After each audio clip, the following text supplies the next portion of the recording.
Saudara, Anda kembali lagi bersama kami di Kompas Pagi, dan hari ini saudara, wartawan Indonesia berulang tahun. Tapi sampai sekarang kekerasan terhadap wartawan Indonesia ini belum juga berkurang ya, Bay? Ya, ini masih terjadi banyak kasus kekerasan terhadap wartawan baik fisik dan non-fisik. Dan mengapa ini masih terjadi? Untuk membahasnya sudah hadir wartawan senior Kompas, Maria Hartiningsih. Dan Mbak Maria ini adalah wartawan pertama yang menerima penghargaan Yap Thiam Hien pada tahun 2003. Dalam berbagai tulisannya, Maria konsisten memperjuangkan masalah kemanusiaan dan hak asasi manusia. Iya, dan selain Mbak Maria juga hadir mantan wartawan saudara yang sekarang memilih untuk pindah jalur menjadi politisi, Mutia Hafid, yang juga kita kenal ya pernah mengalami kekerasan. Dan nanti juga akan bergabung bersama kami wartawan yang akan sekarang ini sudah beralih profesi. Betul. Juga ya. Pak Johan Budi di telepon, namun yang sudah ada bersama kita sekarang juga bergabung melalui Skype ini adalah Duta Besar Swiss yang dulunya juga wartawan, ya ini Bapak Joko Susilo ya. Kita sapa dulu ibu-ibu yang ada di studio Kompas ya. Selamat pagi. Selamat pagi Mbak Mutia dan Mbak Maria ya. Terima kasih sudah datang deh, betul. Dan jangan lupa kita harus sapa Pak Joko juga ya. Selamat pagi Pak Joko. Pak Joko, mungkin di sebelah sini kita sudah bisa melihat Pak Joko. Selamat pagi Mbak Mutia, Mbak Maria. Iya, Pak Joko di sana jam 1 dini hari nih ya. Pak Joko jadi harus begadang nih.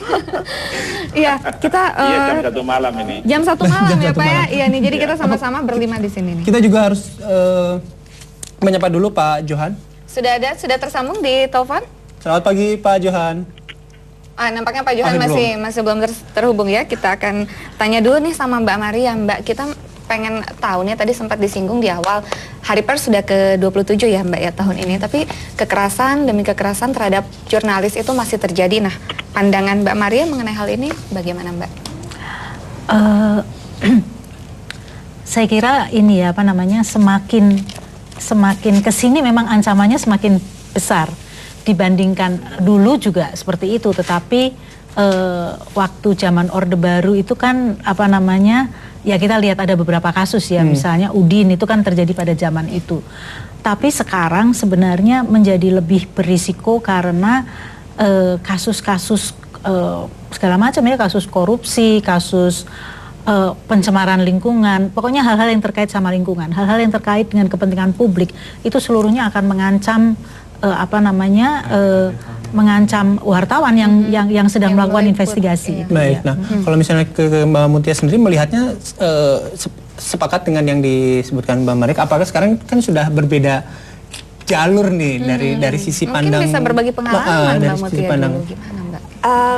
Ya waktu itu sih mungkin pengalaman yang paling saya ingat ya itu ketika di Irak ya, itu juga salah satu bentuk kekerasan di mana konvensi apapun ataupun perjanjian apapun yang mengatakan bahwa wartawan harusnya tidak menjadi target serangan dan lain-lain di daerah konflik itu ya tidak berlaku ya, mau ada perjanjian apa, konvensi Jenewa dan lain-lain ya, ketika kita di daerah konflik baik itu dari sisi orang Iraknya ataupun juga pasukan koalisi yang ada di sana tidak mengindahkan itu resikonya masih sangat besar. Nah, sekarang coba kita tanya pandangan Pak Joko mungkin ya. Pak Joko Susilo, Anda sudah pindah jalur juga nih dari wartawan. Nah, tapi Pak Joko melihat kekerasan terhadap jurnalis yang masih saja terjadi bahkan di dunia internasional, bukan hanya di dalam negeri. Bagaimana Pak Bapak memandangnya? Ya, saya kalau untuk di negara kita, saya selama 10 tahun saya selalu di Komisi 1 waktu sebelum saya menjadi duta besar ini. Itu ada ancaman baru yang muncul sebenarnya, yaitu sebenarnya adalah ancaman dari pemilik atau penguasa di media massa itu sendiri, itu yang malah tidak pernah menjadi catatan dan menjadi keprihatinan kita mengenai kebebasan pers sendiri itu. Saya kebetulan tadi malam itu menonton film The Insider. The Insider itu tentang bagaimana whistleblower bercerita di program 60 Minutes CBS begitu. Bagaimana seorang wartawan begitu kukuhnya dan bagaimana seorang whistleblower itu dengan penuh keberanian membongkar kejahatan korporat, dan bagaimana wartawan ini kemudian berhadapan dengan manajemen korporat itu sendiri yang juga tidak kalah berbahayanya bagi kebebasan pers itu sendiri. Ini di samping juga catatan-catatan yang disampaikan tadi Mbak Mutia dan Mbak Maria tadi. Baik. Kekerasan fisik dan non fisik itu tadi ya, mungkin ini kaitannya dengan independensi. Ya, non fisik ya. Nah, tadi kalau misalnya Mbak Maria tadi, Mbak Mutia sudah menceritakan bahwa konvensi apapun sebenarnya belum dapat melindungi wartawan dari tindakan kekerasan. Nah, itu kenapa? Apakah memang lembaga, katakanlah misalnya pun PBB yang mengeluarkan konvensi tersebut atau beberapa lembaga lain hanya memandang sebelah mata terhadap profesi ini? Tidak, karena di daerah konflik, sebenarnya nggak hanya di daerah konflik ya. Kalau misalnya ini terjadi pada teman saya di Kompas ya, ketika itu dia meliput masalah ini perda pertama yang melarang perempuan keluar malam itu di Tangerang, dan saya ingat sekali bagaimana dia diancam, dan dia diancam dan kantor kami juga didatangi begitu ya, didatangi satu kelompok yang marah terhadap pemberitaan kita, padahal teman itu hanya melaporkan apa yang dia lihat. Dan waktu itu ya pakai segala macam isunya, ada agama dan segala macam, padahal sebenarnya ini sudah jelas ini yang ditangkap salah, yang jelasnya seperti itu. Tapi itu jangankan konvensi internasional di daerah konflik yang kita tahu itu, daerah konflik itu kan daerah tak bertuan ya. Ini di daerah yang dengan tuan jelas saja tidak bisa sendiri. Gitu. Jadi itu belum lama ya berarti belum, ya tahun 2006 masih terjadi betul. Dan mungkin kalau yang paling baru kemarin saja di sekitar Kuningan ketika sekelompok wartawan ingin meliput peristiwa jatuhnya pekerja pembersih kaca itu juga mendapatkan perlakuan seperti itu. Nah, itu bagaimana Mbak Mutia, menurut Mbak Mutia dari tahun ke tahun melihatnya, dan ketika sudah berpindah profesi, apakah memang orang dengan profesi di luar jurnalis itu mempunyai pandangan lain terhadap profesi jurnalis, Mbak? Kalau kita nanti Pak Joko mungkin akan cerita, kita susah sih ya, kita yang backgroundnya wartawan kemudian bergabung di profesi manapun, ini juga Pak Johan juga belum gabung sih, kita profesi boleh berganti tapi saya rasa jiwa tetap sama gitu ya.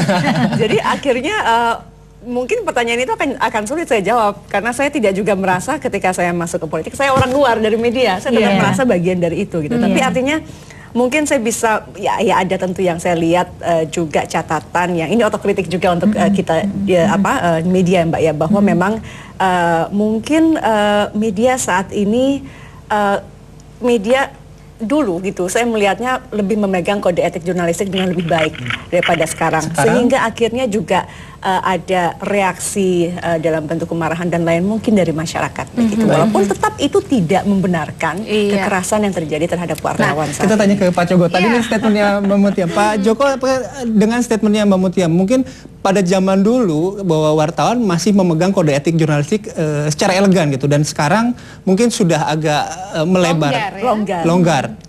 Iya, saya sepakat itu, Mas. Saya sepakat itu bahwa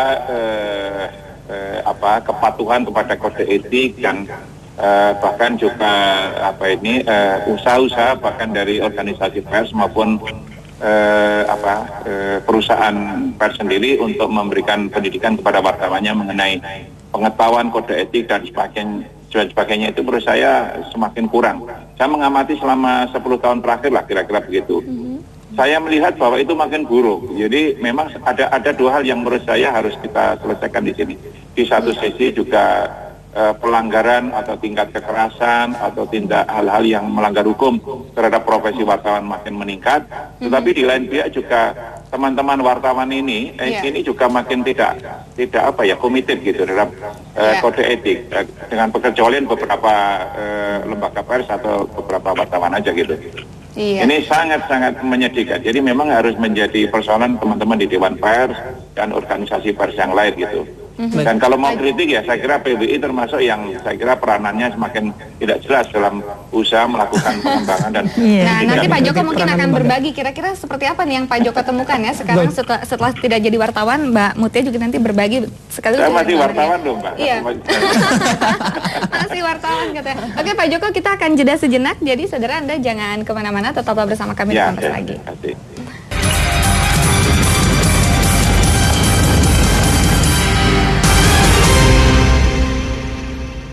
Di Showcase minggu ini, Saksikan aksi band dengan skill maksimal.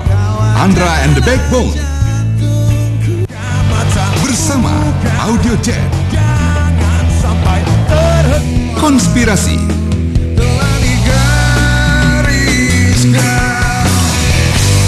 Showcase Jumat 10 Februari jam 10 malam. Kompas, Inspirasi Indonesia. Banyak yang seru dari teman-teman Kompas Junior di seluruh Nusantara. Di sini, mereka spesial membaginya untuk kamu. Bermain dengan alam,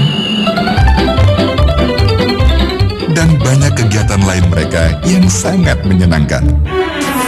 Di Ensiklopedia Anak Nusantara. Kompas, Inspirasi Indonesia. Cuaca, makanan, minuman bisa mengganggu kesehatan kita. Yuk minum Riang Teh Capanda agar tetap aktif dan sehat. Riang Teh Capanda, pilihan sehat, pilihan alami. Cerdas membahas masalah bangsa. Semua kebijakan energi apapun, Bapak Dewan, harus kepentingan nasional yang pertama. Efektif mendiskusikan solusinya. Saya yakin bisa. Waktunya kita membuat aturan yang sesuai kemauan kita, bukan sesuai kemauan. Lugas Kas Yusuf Kala. Pemerintah kota lah, gubernur lah yang harus tetap menjalankan itu. Birokrasi penting, tidak ada negara tanpa birokrasi. Tapi birokrasi jangan menghambat tujuan. Ekonomi harus baik tentu syaratnya. Kalau tanpa ekonomi yang baik tidak ada lapangan kerja. Tapi kita harus menghargai diri kita harus memberikan pendidikan. Disampaikan ringan, namun tetap tajam. Pasti setiap ada masalah, ada jalan keluarnya. Jalan keluar. Kompas, Inspirasi Indonesia.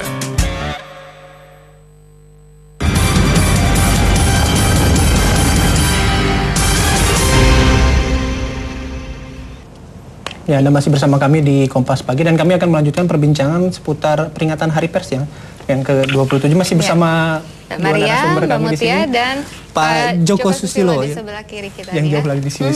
Pak Joko nih, mungkin kita langsung ingin tahu nih Pak, Bapak tadi bilang sempat menemukan beberapa contoh lah ya kekerasan yang masih saja terjadi akhir-akhir ini nih. Seperti apa Pak yang Bapak temukan Pak? Saya kira cukup banyak ya yang terjadi itu, misalnya yang saya tahu persis di grup Jawa Pos misalnya, yang dari teman-teman saya di Bali kan ada yang dibunuh oleh oknum yang tidak suka dengan pemberitaannya, sehingga saya mungkin dari Radar Bali itu ada yang sampai dibunuh. Kemudian ya kalau hanya dikebuki dan sebagainya itu di kalangan teman-teman di daerah masih banyak. Jadi itu yang kekerasan yang sifatnya fisik. Kemudian belum lagi yang kekerasan yang sifatnya non fisik itu.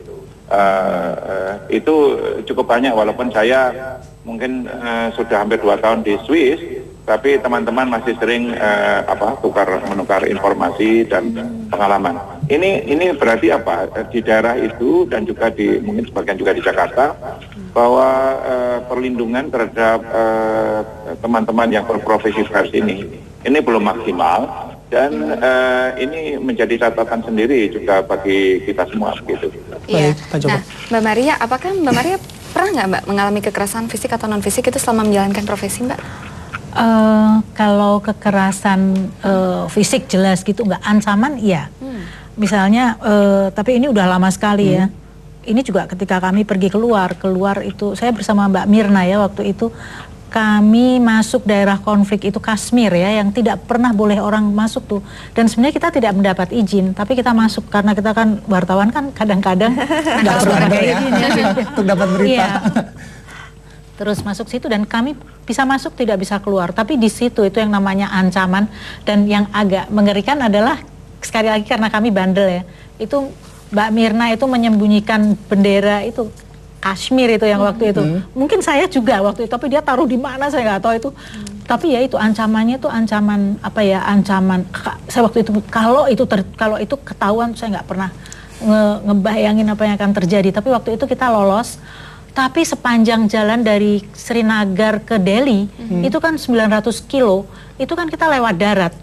itu yang namanya ancaman itu udah luar biasa, apalagi kita perempuan itu namanya yang kita harus hati-hati itu pelecehan ya. Di sana untung ada satu teman dari Belanda yang waktu itu bersama-sama kami, laki-laki. Nah itu jadi agak bukan agak terlindungi, tapi paling tidak kami merasa lebih aman.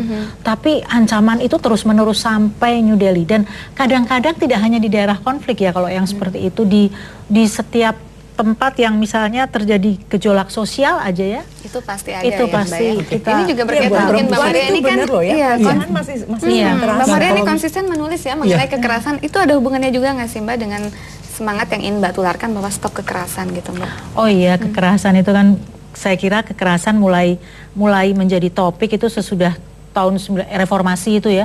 Kita banyak sekali bicara tentang kekerasan, dan saya kira yang saya nggak tahu apakah ini bisa terselesaikan, tetapi saya kira ini akan menjadi everlasting issue kali ya. Kekerasan itu terus saja akan menjadi topik yang tidak pernah selesai. Baik, nah tadi ancaman baik di dunia internasional maupun di dalam negeri sendiri sampai saat ini masih nyata. Mbak Maria, Mbak Mutia juga masih sempat merasakan, dan itu Aceh kemarin kan juga begitu, waktu segala macam di Aceh, di daerah-daerah dong. Saya kira Papua itu sekarang juga ancamannya luar biasa untuk wartawan. Tapi kalau misalnya dari sisi penindakan sendiri, Mbak Mutia, Anda melihatnya seperti apa sampai saat ini? Artinya ketika tadi Pak Joko, wartawan Radar Bali dibunuh akibat pemberitaannya, ketika kasusnya mandek gitu ya, ketika masuk bagian penindakan, apakah memang sudah sedemikian maksimalkah undang-undang di kita itu untuk seperti itu, Mbak? Ya, saya rasa sih kalau undang-undangnya ya, kalau sampai pembunuhan itu ada. Jadi bukan karena saya sekarang di DPR dan di legislator, tapi saya rasa di Indonesia ini kita kedodorannya bukan undang-undang regulasinya, tapi di eksekusinya, pelaksanaannya dan lain-lain. Itu juga saya mau nambahkan tadi yang Mbak Maria bilang, betul sekali kalau perempuan tuh masih sangat terasa ya, kadang-kadang khususnya daerah konflik, tapi tidak hanya tertutup di daerah konflik, mulai dari ucapan-ucapan lah, baik itu dari narasumber juga kadang-kadang Mbak ya. Kalau saya sendiri dulu saya jadi host juga kan, sama seperti berdua ini sekarang, sampai terakhir itu kan saya baru 2009 ya berhenti jadi host itu masih sering kadang-kadang terima telepon yang itu bilang nggak boleh gitu dong wawancaranya ya, adalah dari jubir, saya nggak usah sebut jubir apa, tapi masih kadang-kadang kalau ini sedikit kita ya memang hanya telepon ya, phone call, tapi itu kan sebetulnya secara psikis mempengaruhi juga ya, ancaman kita nggak boleh nanya ini, nggak boleh nanya itu ini masih terjadi. Nah, kira-kira Pak Joko nih mungkin sekarang udah bisa punya perspektif lain mengenai hal itu. Ini kenapa ya Pak? Apakah memang si narasumber itu tentu ingin melindungi kepentingan sehingga melakukan kekerasan tanda kutip misalnya seperti yang Mbak Mutia terima seperti itu, ini masih terjadi sampai sekarang Pak? Saya kira ya Mbak, ini masalah juga pertama memang kesadaran hukum kita yang rendah, tetapi juga persoalannya juga kita belum melihat bahwa ada mungkin kasus-kasus khusus saja bahwa pihak-pihak yang melakukan kekerasan dengan pers itu ditindak sesuai dengan undang-undang pers, atau ada unsur yang menjadikan mereka itu jerah, itu satu. Satu hal yang tadi yang belum disoroti kita semua di sini, mungkin juga kita adalah perlindungan itu bukan hanya dalam artian kita melindungi secara fisik, mencegahnya itu tadi, tapi juga setelah terjadi itu bagaimana, dan bagaimana juga tanggung jawab perusahaan pers atau lembaga yang dimana wartawan itu bernaung, bagaimana itu, apakah ada kewajiban-kewajiban tertentu, misalnya seorang wartawan dikirim ke medan perang atau ke daerah berbahaya itu asuransinya bagaimana, sehingga kalau dia sampai mengalami cedera atau invalid atau kemudian meninggal dunia, keluarganya bagaimana? Ini apakah pernah menjadi keprihatinan kita dan menjadi pembicaraan gitu. Saya kira kita harus agak komprehensif ya. Saya kira pembicaraan kekerasan itu makin sudah cukup lama berkembang di antara kita. Tapi mainstream organisasi wartawan sendiri kan hampir-hampir nggak pernah membicarakannya. Saya sangat prihatin sekali misalnya Saudara Margiono, itu teman saya, itu nggak pernah bicara soal ini di PWI atau apa. Harusnya dia kan agak keras lah gitu bicara gitu. Baik. Nanti tadi di awal kita sempat menyinggung ya soal independensi. Nanti Ya, kita akan itu bahas apakah ada korelasinya antara kekerasan yang diterima wartawan dengan independensi dari si wartawan itu sendiri. Betul. Akibatnya adalah berita yang dibuat nantinya, Nah, outputnya. betul. Nah, tapi sebentar, ini sepertinya Pak Johan Budi sudah terhubung. Kita sapa sejenak sebelum kita jeda ya. Selamat pagi. Pak Johan. Selamat pagi. Iya. Oke, sudah ada berarti. Sudah ada Pak Johan. Pak Johan, nanti kita akan berbincang dengan Mbak Maria, Mbak Mutia, dan juga Pak Pak Joko Joko Susilo sesaat lagi ya Pak ya. Dan saudara Anda jangan kemana-mana tentunya ya Pak. Ya, Kompas Pagi akan segera kembali.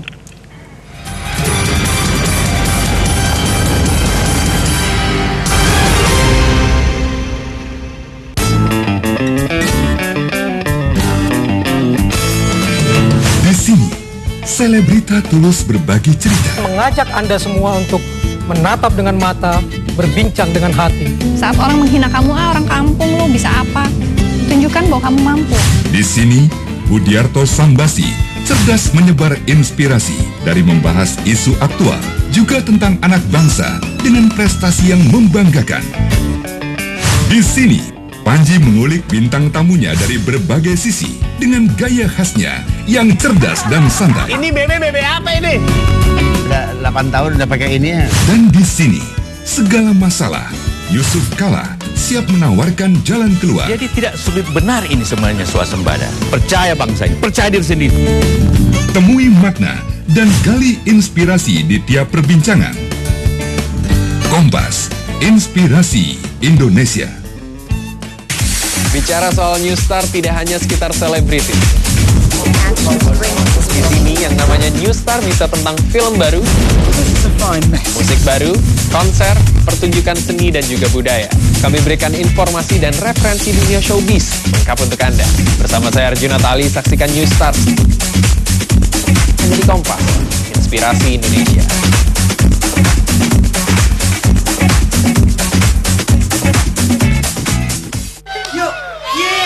This is our moment.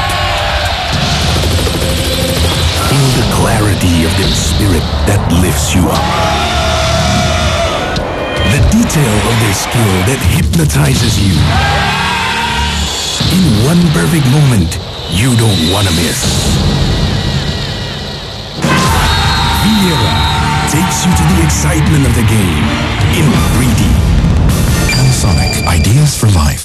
Banyak yang seru dari teman-teman Kompas Junior di seluruh Nusantara. Di sini, mereka spesial membaginya untuk kamu. Di Ensiklopedi Anak Nusantara. Kompas, Inspirasi Indonesia.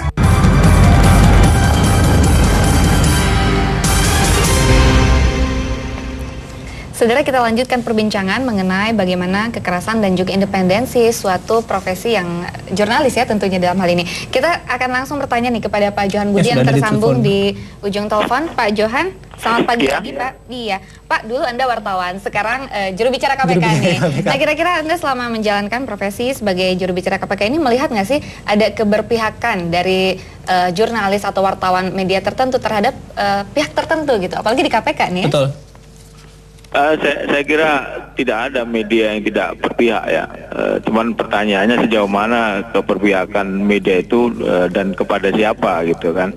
Nah, kalau dalam konteks pemberantasan tindak pidana korupsi, selama saya menjadi humas di KPK ini, memang ada pilihan-pilihan berita ya atau pilihan-pilihan narasumber yang disodorkan oleh media-media baik cetak maupun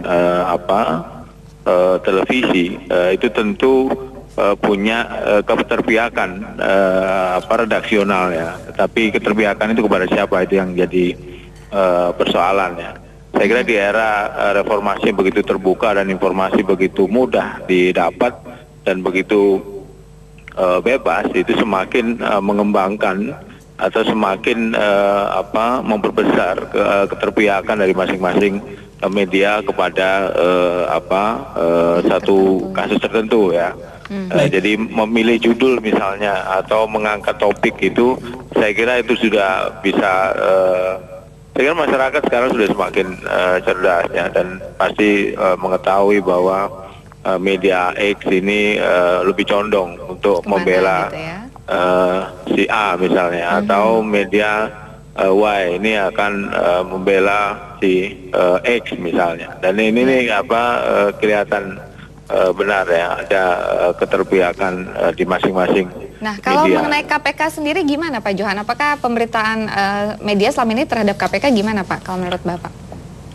Sejauh ini kami di KPK menganggap media itu partner strategis ya dalam kaitan dengan pemberantasan korupsi ya. Tentu kita tidak bisa juga membatasi atau mengatur-ngatur media untuk memberitakan mengarah ke mana atau angle-nya apa, itu kan tergantung media. Tapi yang kita lihat itu tadi pasti ada satu berita, satu narasumber, satu peristiwa itu saya kira bisa berbeda-beda angle ya di masing-masing media yang memberitakan itu.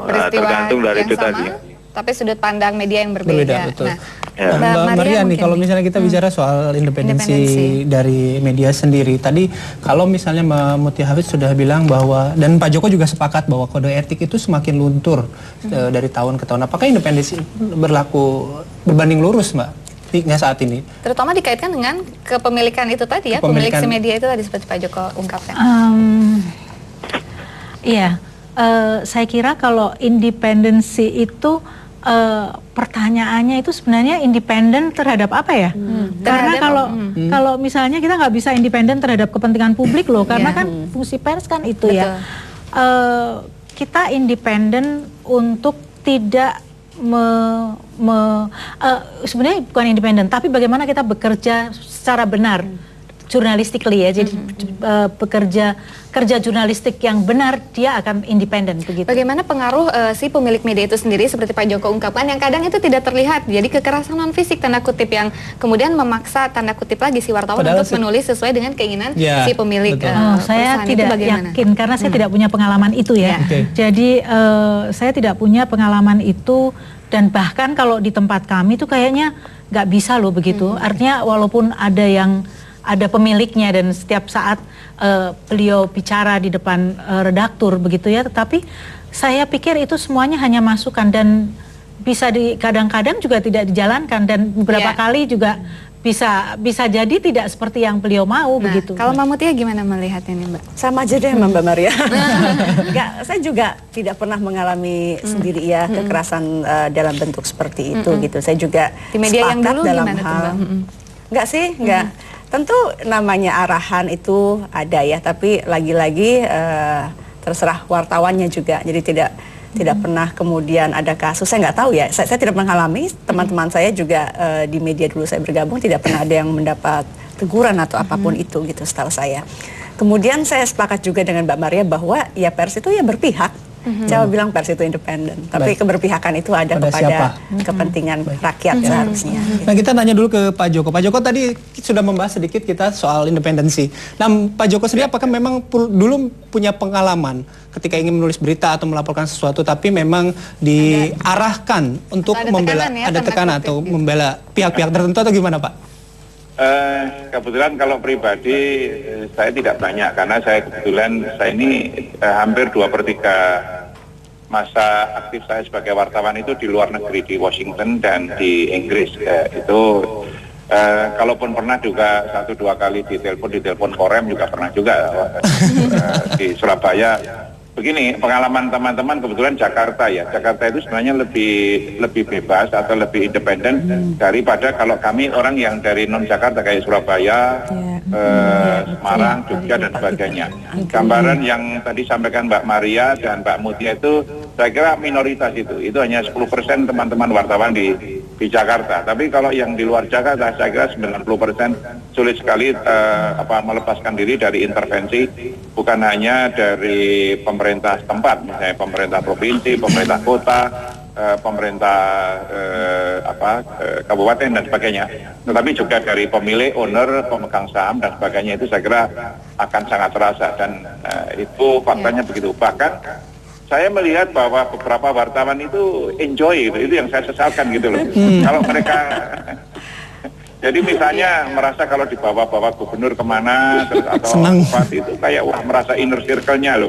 Jadi wartawan kok bangga jadi inner circle dari penguasa ini loh. Ini yang saya nggak ngerti. Nah, ini mungkin catatan juga untuk mengenai independensi yang berada di Jakarta, di luar Jakarta. Saya kira kalau Jakarta mungkin kondisinya agak berbeda, Mbak ya.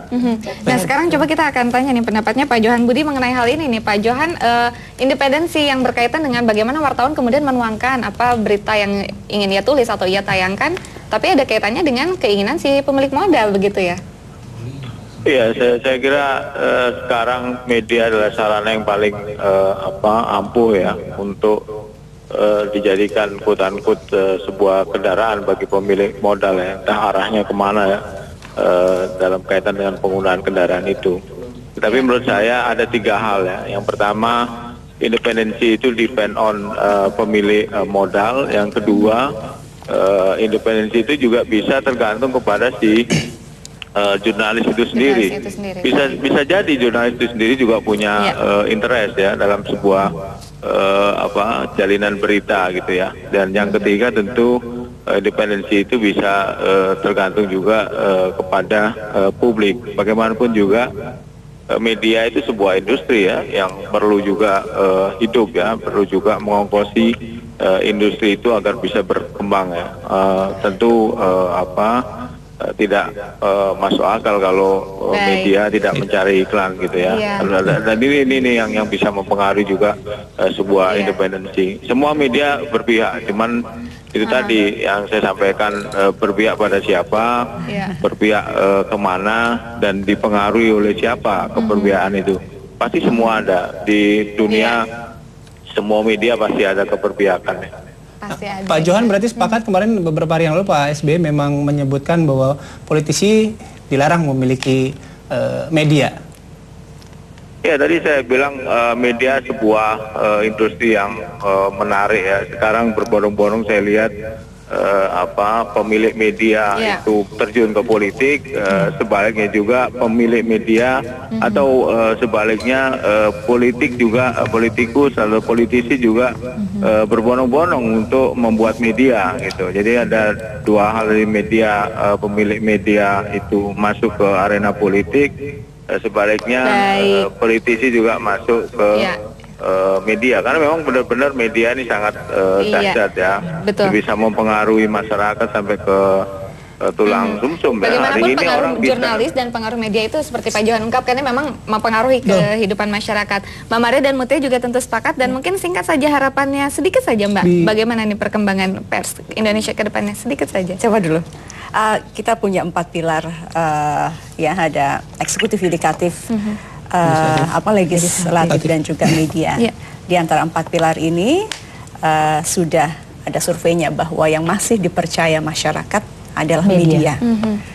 Saya sendiri sekarang ada di pilar yang mungkin dalam posisi yang paling tidak dipercayai begitu. Karena itu harapan bangsa ini ada di media. Ketika pilar-pilar ini sudah mulai kehilangan kepercayaan, kita berharap betul kepada media untuk bisa menjaga bagaimana cara tadi kan kita bicara bahwa independen itu akhirnya sulit untuk mengatakan itu, tapi kembali kepada kode etik jurnalistik, hitohnya untuk berpihak kepada masyarakat supaya paling tidak ini ada pilar yang masih menyangga bisa dipegang oleh masyarakat. Mbak Maria juga sepakat untuk seperti itu ya. Saya kira kepentingan umum ya di atas kepentingan semuanya, umum di atas segalanya. Baik, Mbak Maria, Mbak Mutia, Pak Joko Susilo, terima kasih sudah bergabung bersama kami Pak di Kompas Pagi, dan Pak Johan Budi juga terima kasih sudah bergabung. Kita tentu berharap pers Indonesia semakin maju ke depannya ya. Terima kasih sekali lagi buat para narasumber yang sudah bersedia meluangkan waktunya di Kompas Pagi hari ini. Dan saudara-saudara jangan kemana-mana karena Kompas Pagi akan segera kembali dengan informasi dari mancanegara.